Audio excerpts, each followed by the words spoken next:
Aku sering berpergian ke berbagai tempat untuk mengambil gambar dan video yang digunakan dalam produksi video gereja. Saat pertama kali mulai, aku mampu dengan hati-hati memilih materi-materi berdasarkan prinsip. Tetapi seiring waktu, jumlah materi bertambah. Terkadang aku memotret sepanjang hari, sehingga setibanya di rumah, aku sangat kelelahan. Dan melihat begitu banyaknya materi yang perlu dipilah, aku merasa sangat enggan melakukannya. Karena dalam memilih materi, diperlukan penilaian berdasarkan prinsip-prinsip dan mempertimbangkan nilai guna masing-masing. Dan khususnya, tiap foto harus ditinjau satu persatu. Aku tidak ingin menghabiskan begitu banyak waktu dan tenaga untuk melakukannya, karena aku rasa itu terlalu melelahkan. Jadi kemudian, ketika menyaring materi, aku hanya melihat sekilas. Selama latarnya tidak terlalu berantakan dan tampak baik, aku menganggapnya sudah cukup bagus. Ketika tidak yakin tentang materi tertentu, aku menyerahkannya saja kepada pengawas. Dengan cara ini, aku tidak perlu menilai materi itu berdasarkan prinsip atau berusaha terlalu keras. Aku ingat suatu kali, setelah selesai mengambil gambar, aku hanya melihat sekilas materi tersebut, menyaring yang bagus-bagus, lalu menyerahkannya kepada pengawas. Pengawas meninjau dan mengatakan bahwa sepertiga materi yang kuserahkan tidak memenuhi standar. Entah penempatan gambarnya berantakan, tidak fokus, atau komposisinya buruk. Dan dia juga mengatakan bahwa dibandingkan yang lain, materi yang kuserahkan membutuhkan waktu 2 kali lebih lama untuk meninjaunya. Ketika mendengar ini, aku merasa malu dan bersalah. Namun, aku tidak memiliki banyak pengetahuan tentang masalah-masalahku. Ketika memotret materi yang memerlukan standar lebih tinggi, aku masih saja bersikap asal-asalan. Untuk memotret gambar seperti ini, diperlukan pengendalian sudut yang tepat, serta penyesuaian arah pengambilan gambar secara terus-menerus. Aku menganggap semua itu terlalu menguras mental. Asalkan hasilnya sekilas kelihatan benar, itu sudah cukup. Karena aku tidak bersungguh-sungguh dalam pekerjaanku, beberapa materi tidak sesuai dengan prinsip dan tidak dapat digunakan. Bahkan beberapa gambar tidak fokus. Pekerjaan yang seharusnya dapat diselesaikan dalam sekali jalan pun harus diulang kembali. Tak lama kemudian, aku dipangkas dengan tegas. Pengawas menyinggung perilakuku dalam melaksanakan tugas akhir-akhir ini dan memangkasku karena melaksanakan tugas sesukaku dan dengan sikap yang asal-asalan. Materi yang kupotret selalu harus diperbaiki ulang, membuang banyak tenaga dan sumber daya. Dia mengatakan bahwa aku mengacaukan dan mengganggu pekerjaan fotografi, serta mendesakku untuk dengan sungguh-sungguh merenungkan secara mendalam sikapku terhadap tugas. Setelah pengawas pergi, aku sangat sedih dan merasa bersalah. Jadi, aku datang ke hadapan Tuhan dan berdoa kepadanya. Aku meminta Tuhan untuk membimbingku agar aku dapat mengenali diriku dan menyelesaikan keadaanku yang bersikap asal-asalan dalam melaksanakan tugas. Kemudian, aku mencari firman Tuhan yang secara khusus berkaitan dengan masalahku. Aku membaca firman Tuhan ini. Tuhan Yang Maha Kuasa berfirman, "Jika engkau tidak melaksanakan tugasmu dengan segenap hatimu dan tidak mencari prinsip-prinsip kebenaran, jika engkau kacau atau bingung, hanya melaksanakan dengan cara paling mudah yang dapat kau lakukan, mentalitas seperti apakah ini? Ini berarti engkau melaksanakan dengan asal-asalan. Jika engkau tidak sepenuh hati pada tugasmu, jika engkau tidak memiliki rasa tanggung jawab terhadap tugasmu, ataupun memiliki semangat melaksanakan misi, akan mampukah engkau melaksanakan tugasmu dengan benar? Akankah engkau mampu melaksanakan tugasmu dengan cara yang memenuhi standar? Jika engkau tak mampu melaksanakan tugasmu dengan cara yang memenuhi standar, akankah engkau mampu masuk ke dalam kenyataan kebenaran? Sama sekali tidak. Jika setiap kali melaksanakan tugasmu, engkau tidak bersungguh-sungguh, engkau tidak ingin berusaha, dan hanya bersikap asal-asalan, masa bodoh, seolah-olah engkau sedang bermain game, bukankah ini masalah? Apa yang dapat kau peroleh dengan melaksanakan tugasmu dengan cara seperti ini? Pada akhirnya, orang akan melihat bahwa saat engkau melaksanakan tugasmu, engkau tidak memiliki rasa tanggung jawab, bersikap asal-asalan, dan sekadar melaksanakannya. Dan dalam hal ini, engkau menghadapi risiko disingkirkan.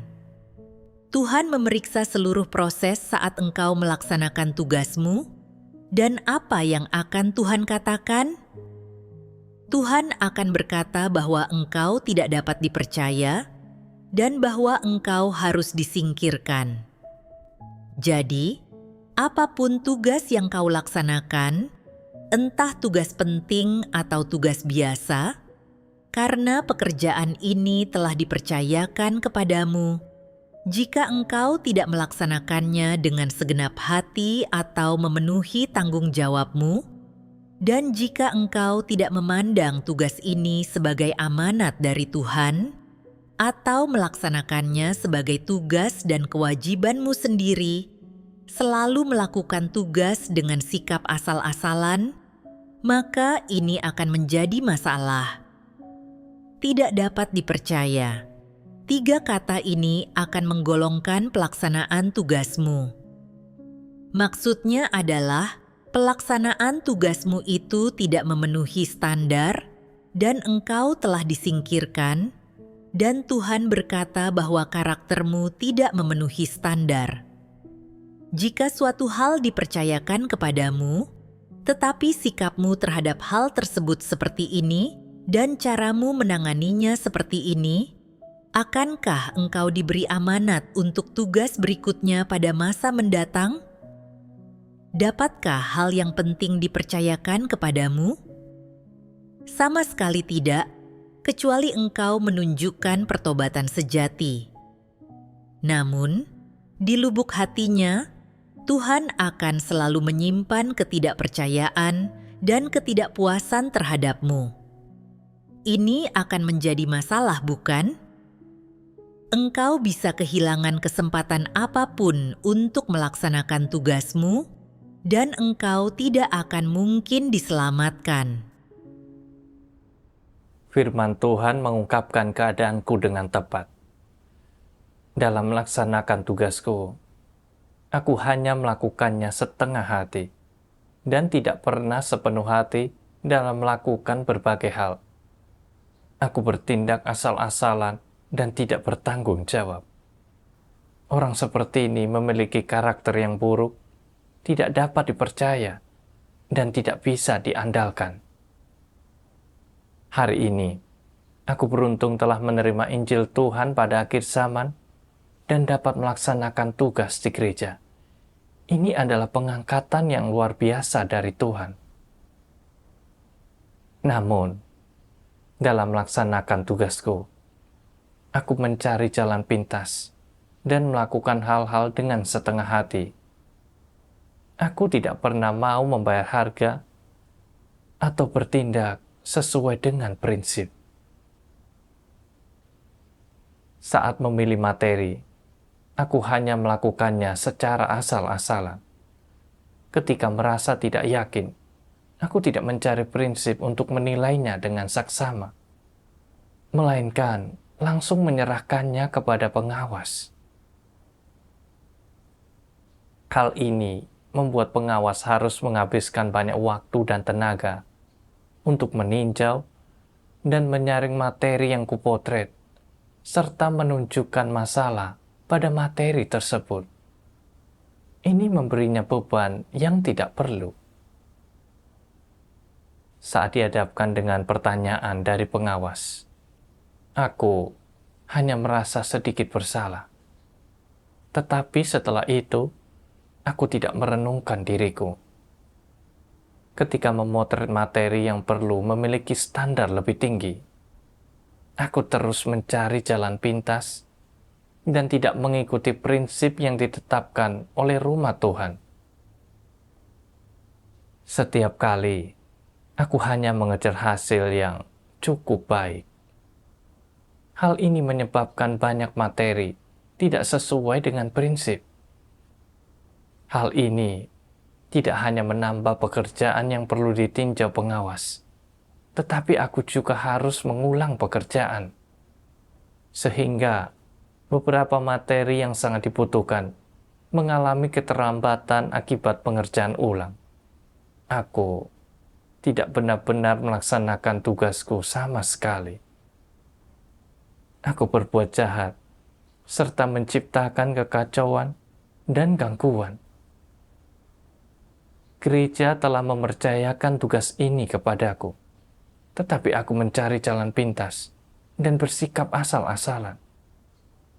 Aku sama sekali tidak mempertimbangkan efektivitas pekerjaan. Aku menyadari bahwa aku sama sekali tidak memiliki hati yang takut akan Tuhan dan bukan seseorang yang layak dipercaya atau bisa diandalkan.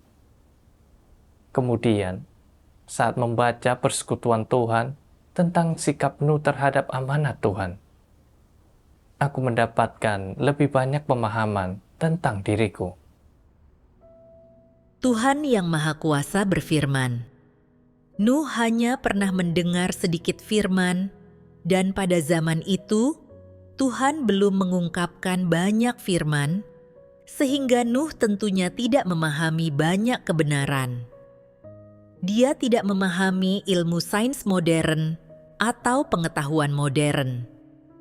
Dia adalah manusia yang sangat biasa, bagian dari umat manusia yang biasa-biasa saja. Namun, di satu sisi, dia tidak seperti siapapun. Dia tahu bahwa dia harus menaati firman Tuhan. Dia tahu bagaimana mengikuti dan menaati firman Tuhan.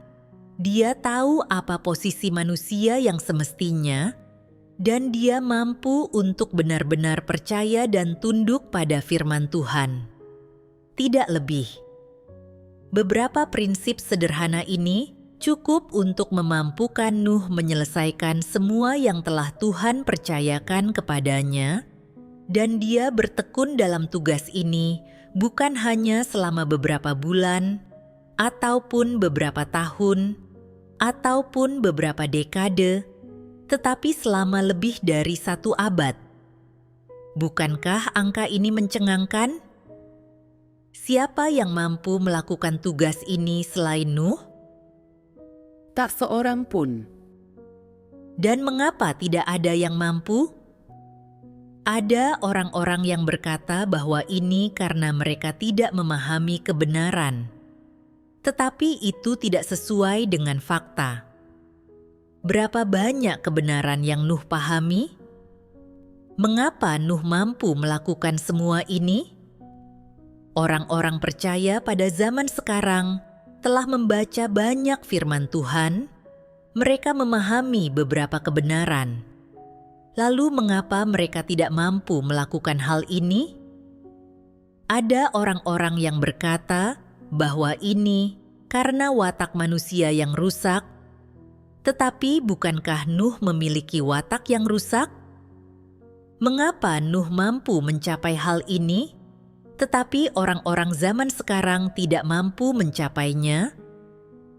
Karena orang-orang zaman sekarang tidak mempercayai firman Tuhan, mereka tidak memperlakukan atau menaatinya sebagai kebenaran. Dan mengapa mereka tidak mampu memperlakukan firman Tuhan sebagai kebenaran? Mengapa mereka tidak mampu menaati firman Tuhan? Mereka tidak memiliki hati yang takut akan Tuhan. Jadi, jika orang tidak memiliki pemahaman akan kebenaran dan belum mendengar banyak kebenaran, bagaimana agar hati yang takut akan Tuhan muncul dalam diri mereka? Mereka harus memiliki kemanusiaan dan hati nurani. Benar. Dalam kemanusiaan seseorang, ada dua hal paling berharga yang harus ada. Yang pertama adalah hati nurani, dan yang kedua adalah nalar kemanusiaan yang normal. Memiliki hati nurani dan nalar kemanusiaan yang normal adalah standar minimum untuk menjadi manusia. Itu adalah standar minimum yang paling dasar untuk mengukur seseorang. Namun ini tidak ditemukan dalam diri manusia zaman sekarang, sehingga sebanyak apapun kebenaran yang mereka dengar dan pahami, memiliki hati yang takut akan Tuhan tidak tercapai oleh mereka. Jadi, apa perbedaan mendasar antara orang-orang zaman sekarang dengan Nuh? Mereka tidak memiliki kemanusiaan. Dan apa esensi orang yang tidak memiliki kemanusiaan seperti ini? Mereka adalah binatang buas dan setan-setan. Binatang buas dan setan-setan kedengarannya sangat tidak bagus, tetapi ini sesuai dengan kenyataan.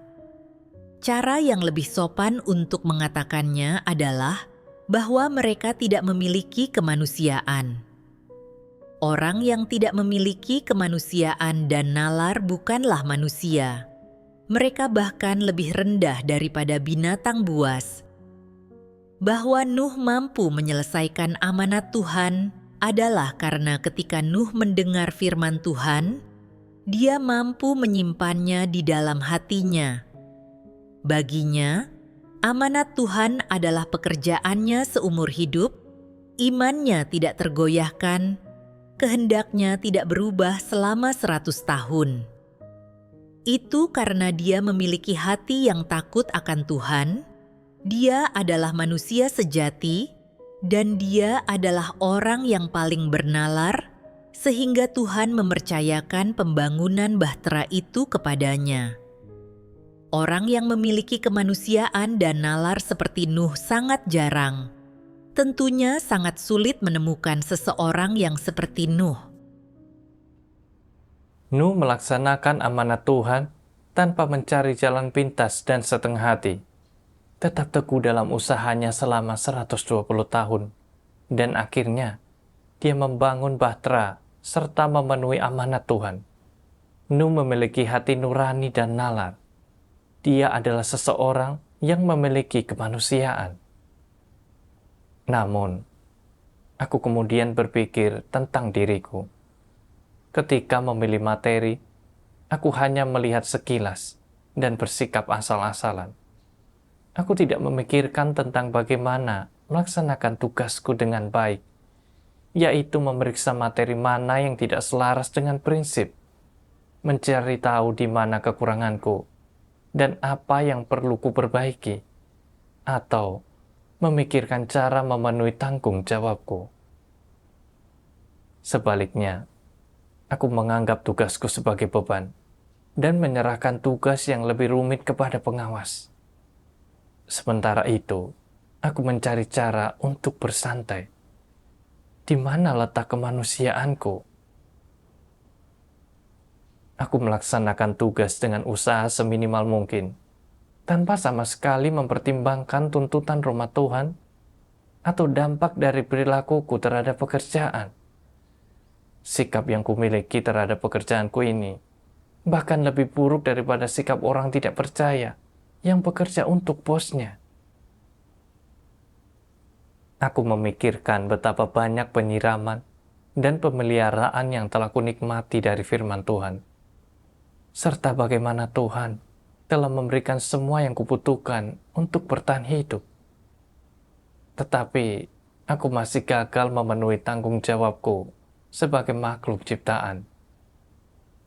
Semua yang kubawa ke dalam pekerjaan gereja adalah kekacauan dan gangguan. Dalam hati, aku merasa sangat menyesal dan berdoa kepada Tuhan, bersedia mengubah sikapku yang asal-asalan dan melaksanakan tugasku dengan baik. Setelah itu, aku mulai lebih sadar untuk menghindari masalah-masalah umum dalam tugasku. Aku juga menjadi lebih berhati-hati dalam memilih materi. Beberapa waktu kemudian, pengawas menugaskanku untuk merekam sebuah video. Aku sangat senang ketika pertama kali menerima penugasan itu dan berkata dalam hati, kali ini aku harus mempersiapkan diri dengan baik dan menghasilkan karya yang bagus. Namun, aku masih kurang terampil dan perlu menghabiskan waktu untuk melakukan riset serta belajar. Pada awalnya, aku mampu secara proaktif belajar dan berlatih. Tetapi setelah beberapa hari, video yang kurekam masih belum ideal. Aku pun perlu menghabiskan lebih banyak waktu dan usaha untuk mempelajari dan melakukan riset. Aku mulai merasa semua ini terlalu merepotkan. Jadi, aku hanya melakukan beberapa penyesuaian kecil pada hasil mentahnya dan menyebutnya cukup baik. Setelah menyelesaikannya, aku menunjukkannya kepada saudara yang bekerja bersamaku. Dia memperhatikan bahwa video itu tidak mulus dan memiliki beberapa masalah transisi. Lalu dia menyarankan agar aku merekam ulang bagian-bagian tersebut. Aku merasa hal itu terlalu merepotkan. Jadi kukatakan kepadanya, batas waktu video ini sangat ketat. Mari kita serahkan saja apa adanya. Bagaimanapun, inilah yang terbaik yang bisa kulakukan dengan keterampilanku saat ini. Karena melihat aku bersikeras, saudara itu tidak memaksakannya lebih lanjut. Kemudian, pengawas berkata kepadaku, kau bersikap asal-asalan dalam melaksanakan tugasmu. Sikapmu brengsek dan kerjamu sangat ceroboh. Kau tidak diperlukan lagi dalam tugas ini. Meskipun itu hanya komentar singkat, tetapi rasanya seperti pisau yang menusuk hatiku. Aku merasa label sebagai orang yang bersikap asal-asalan masih melekat kuat padaku. Aku tidak mengerti. Aku sudah dengan sadar mencoba mengatasi sikapku yang asal-asalan. Lantas mengapa tidak ada perubahan? Dan aku masih bersikap asal-asalan dalam melaksanakan tugasku. Aku berdoa kepada Tuhan dan memohon agar Dia membimbingku sehingga aku dapat memahami akar masalahku. Kemudian, aku membaca satu bagian firman Tuhan dan akhirnya memperoleh beberapa kejelasan tentang masalahku. Tuhan Yang Maha Kuasa berfirman, menangani segala sesuatu dengan sembrono dan tidak bertanggung jawab adalah sebuah unsur dari watak yang rusak. Itu adalah sesuatu yang sering orang sebut sebagai kebrengsekan.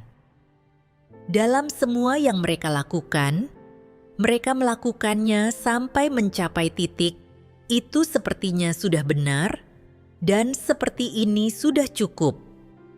Ini adalah sikap mungkin, boleh jadi, dan tidak 100%. Mereka melakukan hal-hal dengan sikap asal-asalan, puas dengan melakukan hal yang minimal, dan puas dengan sekadar menyiasati keadaan. Mereka merasa bahwa menanggapi segala sesuatu dengan serius atau dengan teliti itu tidak ada gunanya, apalagi mencari prinsip-prinsip kebenaran. Bukankah ini adalah unsur watak yang rusak? Apakah itu perwujudan dari kemanusiaan yang normal? Tidak. Jika menyebutnya kecongkakan, itu benar, dan menyebutnya tidak disiplin juga sepenuhnya tepat, tetapi kata yang paling sempurna untuk menyebutnya adalah brengsek. Kebanyakan orang memiliki kebrengsekan dalam diri mereka, hanya tarafnya saja yang berbeda. Dalam segala hal, mereka ingin melakukan segala sesuatu dengan sikap yang asal-asalan serta ceroboh, dan ada sedikit kelicikan dalam segala sesuatu yang mereka lakukan. Mereka menipu orang lain saat ada kesempatan, sebisa mungkin mengambil jalan pintas, dan sebisa mungkin menghemat waktu. Di dalam hatinya, mereka berpikir, selama aku tidak tersingkap, tidak menyebabkan masalah, dan selama aku tidak dimintai pertanggungjawaban, aku akan melaksanakannya dengan asal-asalan.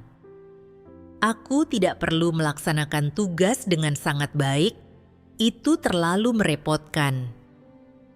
Orang-orang semacam itu tidak pernah ahli dalam hal apapun, dan mereka tidak bersedia berupaya keras atau menderita, serta membayar harga dalam pembelajaran mereka. Mereka hanya ingin mendapatkan pemahaman yang dangkal tentang suatu keterampilan, dan kemudian menyebut diri mereka ahli dalam keterampilan tersebut, meyakini bahwa mereka telah berhasil dalam mempelajarinya, lalu mengandalkan ini untuk melakukan apapun dengan ala kadarnya. Bukankah ini sikap yang orang miliki terhadap orang lain, peristiwa dan hal-hal? Apakah ini sikap yang baik? Tidak. Sederhananya, itu adalah sikap yang asal-asalan. Kebrengsekan semacam ini ada dalam diri seluruh umat manusia yang rusak.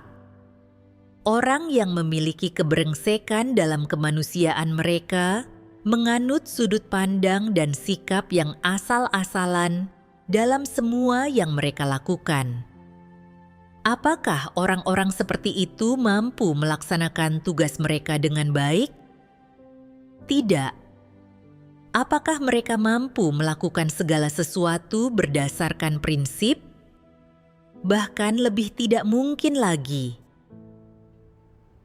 Ternyata penyebab aku sering tidak serius atau tidak mengikuti prinsip dalam melaksanakan tugasku, serta melakukan berbagai hal dengan setengah hati, hanya mengejar hasil yang cukup baik atau hampir benar, adalah karena kebrengsekanku yang begitu parah. Ketika mengingatnya lagi, aku menyadari bahwa aku selalu bersikap asal-asalan dalam melaksanakan tugasku. Sebisa mungkin mencari jalan pintas. Aku tidak memiliki prinsip dalam cara aku melakukan berbagai hal. Aku tidak pernah ingin berusaha untuk sungguh-sungguh memikirkan sesuatu atau mengejar hasil terbaik. Berpikir bahwa selama aku tidak menimbulkan masalah besar atau diberhentikan, segala sesuatu baik-baik saja. Aku sekadar bertahan di rumah Tuhan, bermalas-malasan.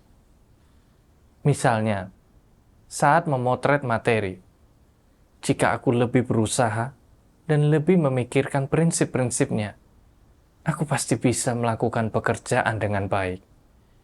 Namun, aku puas dengan hasil yang hanya cukup atau cukup baik.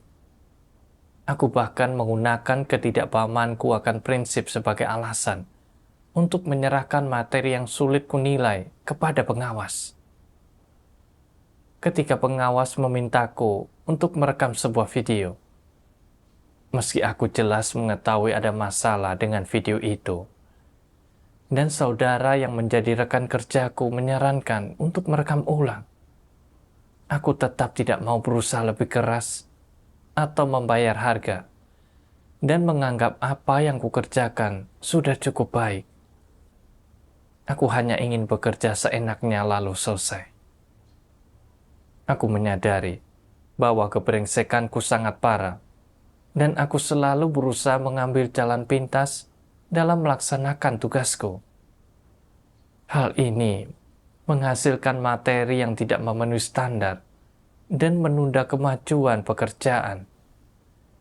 Melaksanakan tugasku dengan brengsek seperti ini benar-benar merugikan orang lain dan diriku. Setelah itu, aku membaca lebih banyak firman Tuhan.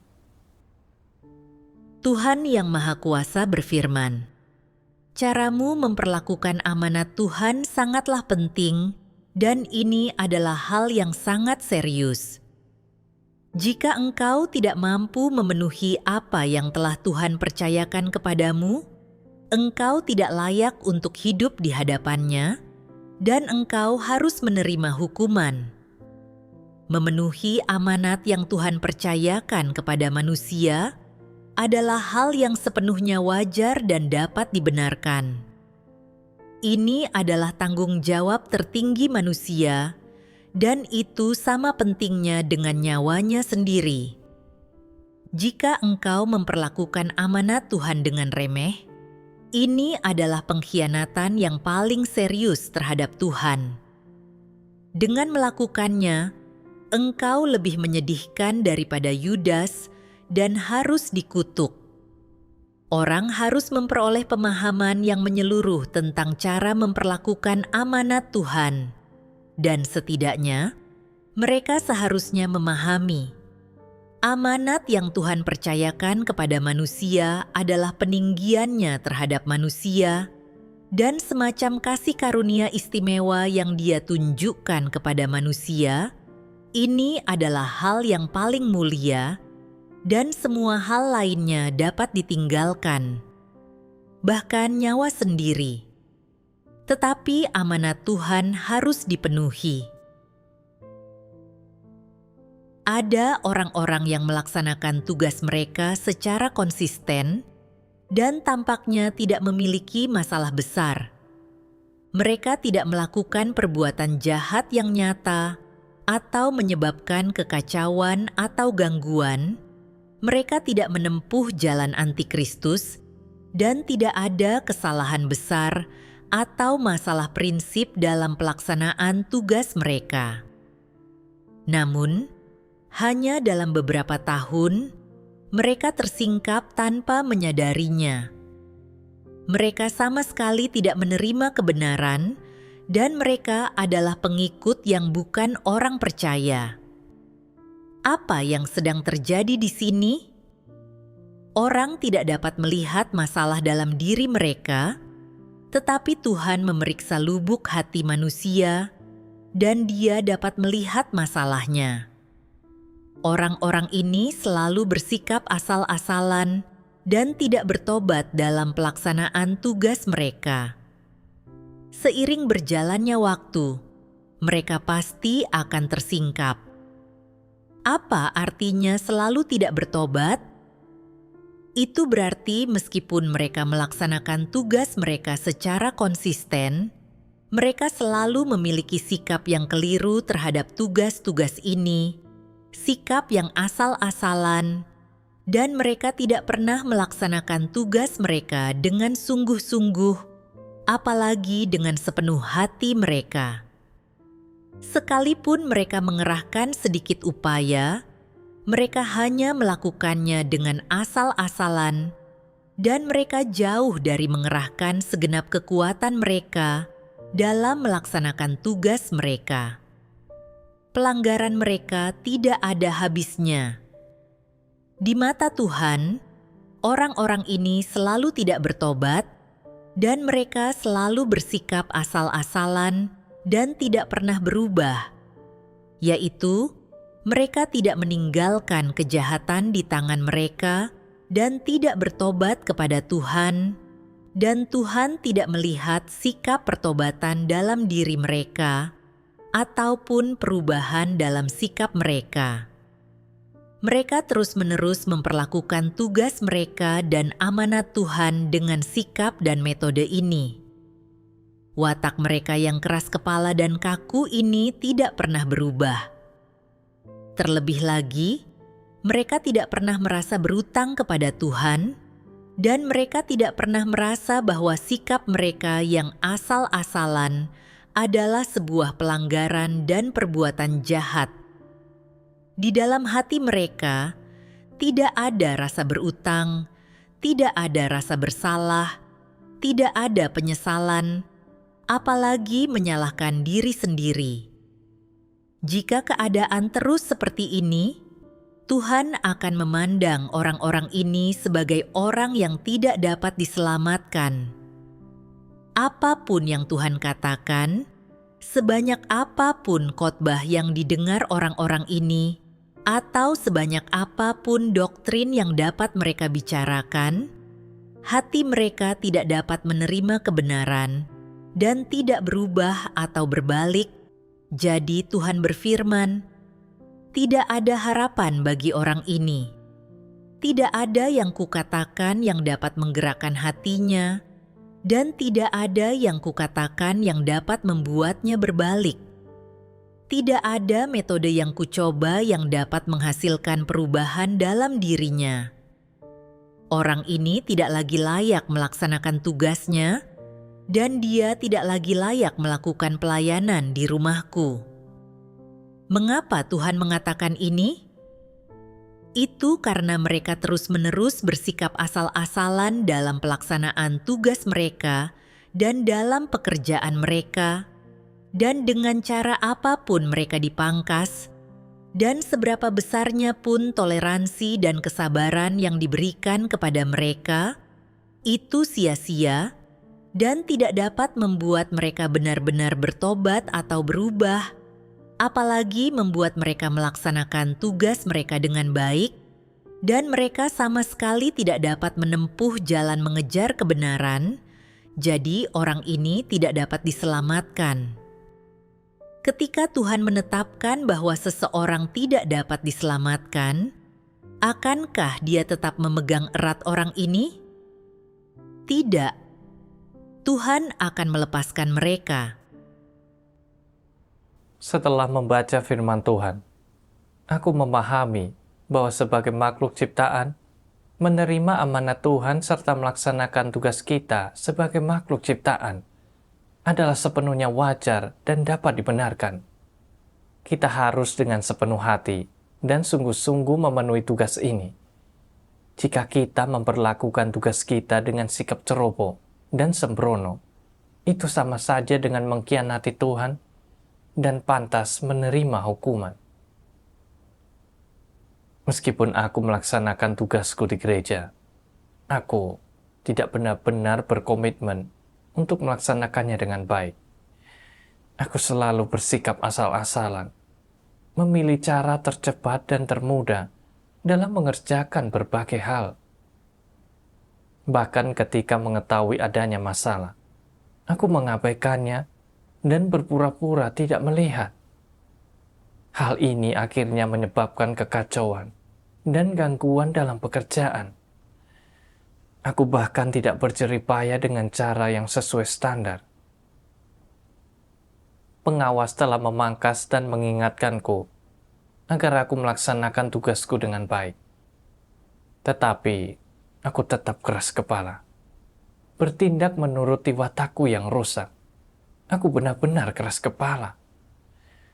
Aku selalu memperlakukan tugasku dengan sikap sembrono dan tidak bertanggung jawab. Jika aku tidak berbalik, pada akhirnya aku pasti akan disingkirkan oleh Tuhan. Aku merenungkan bagaimana saudara yang menjadi rekan kerjaku begitu sungguh-sungguh dalam melaksanakan tugasnya, dan selalu merenungkan prinsip-prinsip dengan cermat. Dia selalu berulang kali memeriksa kembali materinya, memastikan tidak ada masalah sebelum mengirimkannya. Dengan demikian, hasil tugasnya pun baik dan memiliki sangat sedikit kesalahan atau penyimpangan. Namun, saat melaksanakan tugasku, aku selalu perlu mengerjakan ulang segala sesuatu dan masalah terus muncul. Aku menyadari bahwa aku bukan orang yang dapat dipercaya, serta tidak memiliki integritas dan martabat. Kemudian, dalam firman Tuhan, aku menemukan jalan untuk melaksanakan tugasku dengan baik. Aku membaca firman Tuhan yang mengatakan, Sekarang ini, kesempatanmu untuk melaksanakan tugas tidak banyak, jadi engkau harus memanfaatkannya selagi bisa. Justru ketika dihadapkan pada suatu tugas, engkau harus mengerahkan upaya nyata.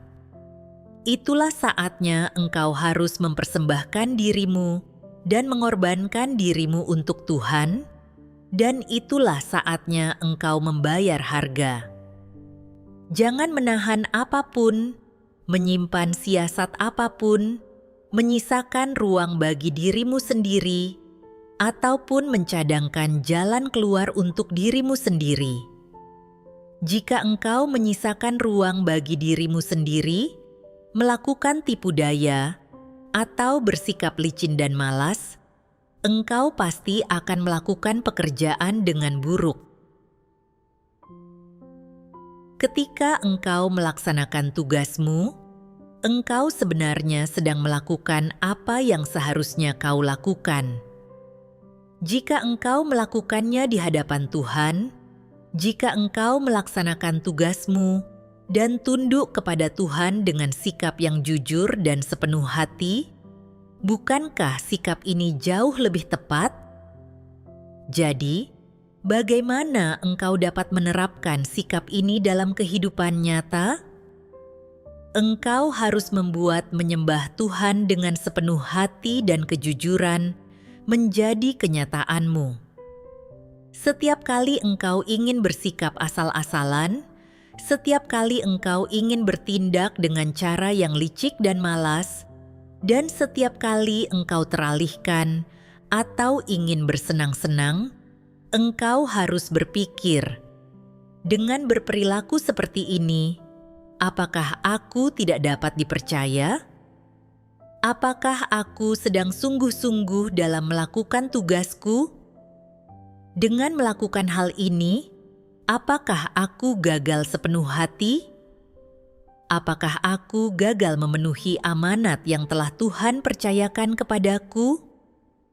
Beginilah caranya engkau harus merenungkan dirimu sendiri. Jika engkau tahu bahwa engkau selalu bersikap asal-asalan dalam tugasmu, bahwa engkau tidak sepenuh hati, dan bahwa engkau telah menyakiti hati Tuhan, apa yang harus kau lakukan? Engkau harus berkata, "Pada saat itu, aku merasa ada sesuatu yang salah di sini, tetapi aku tidak menganggapnya masalah. Aku mengabaikannya saja dengan ceroboh. Baru sekarang kusadari bahwa aku sebenarnya telah bersikap asal-asalan, bahwa aku belum memenuhi tanggung jawabku. Aku benar-benar tidak memiliki hati nurani dan nalar." Engkau telah menemukan masalahnya dan mulai sedikit mengenal dirimu sendiri. Jadi sekarang, engkau harus berbalik. Sikapmu dalam melakukan tugasmu salah. Engkau memperlakukan tugasmu seperti pekerjaan tambahan dan hanya berupaya sepintas lalu, dan engkau tidak mengerahkan segenap hatimu ke dalamnya.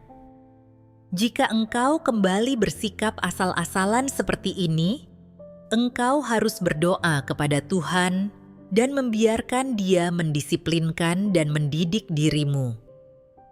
Hanya jika engkau memiliki tekad seperti itu dalam melaksanakan tugasmu, barulah engkau dapat sungguh-sungguh bertobat.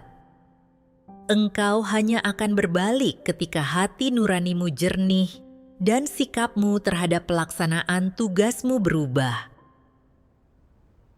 Melalui firman Tuhan, aku menyadari bahwa tugas kita harus dilaksanakan di hadapan Tuhan. Dan untuk melaksanakannya dengan baik, dibutuhkan sikap jujur. Ketika merasakan desakan untuk mengambil jalan pintas atau bersikap asal-asalan, kita harus merenungkan apakah kita telah dengan rajin dan bertanggung jawab dalam melaksanakan tugas kita. Juga apakah tindakan kita layak mendapatkan kepercayaan Tuhan. Dengan lebih banyak merenungkan diri sendiri, kita dapat mengurangi sikap asal-asalan kita. Hal ini juga akan mengurangi munculnya kerugian dalam pekerjaan. Singkatnya, kita harus sepenuhnya memanfaatkan kemampuan kita dengan berupaya sebaik mungkin. Inilah cara kita untuk melaksanakan tugas dengan baik. Pada bulan Mei tahun 2023, aku mengawasi beberapa pekerjaan teknis. Karena masih baru dalam tugas ini, aku kurang memiliki keterampilan teknis.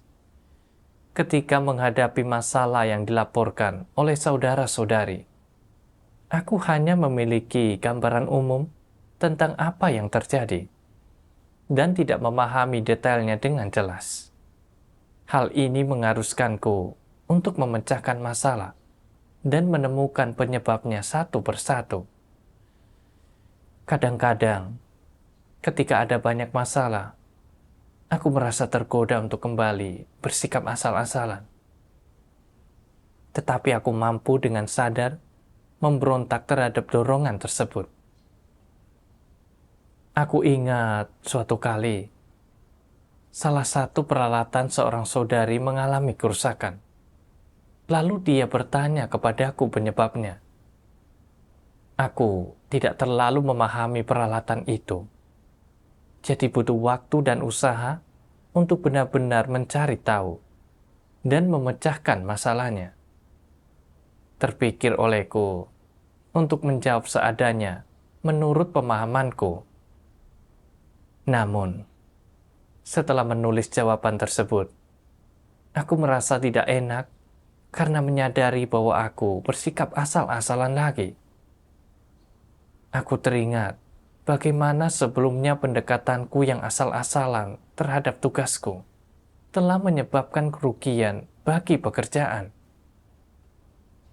Aku tahu bahwa jika aku terus bersikap asal-asalan, itu tidak akan menyelesaikan masalah yang sebenarnya. Pada akhirnya, itu akan membuat pengerjaan ulang bolak-balik dilakukan, serta memengaruhi penggunaan peralatan saudari itu, yang akan menunda pekerjaan.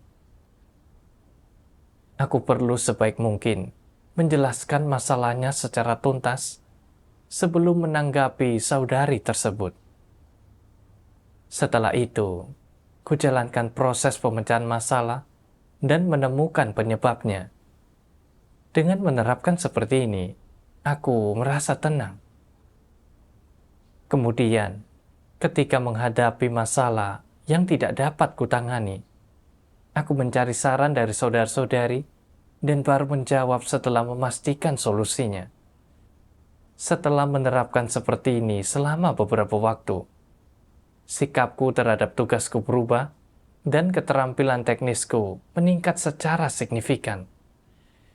Meskipun saat ini, aku tidak memiliki pemahaman yang mendalam tentang watakku yang rusak, aku bersedia mengandalkan Tuhan untuk mengatasi kebrengsekanku dan melaksanakan tugasku sesuai standar.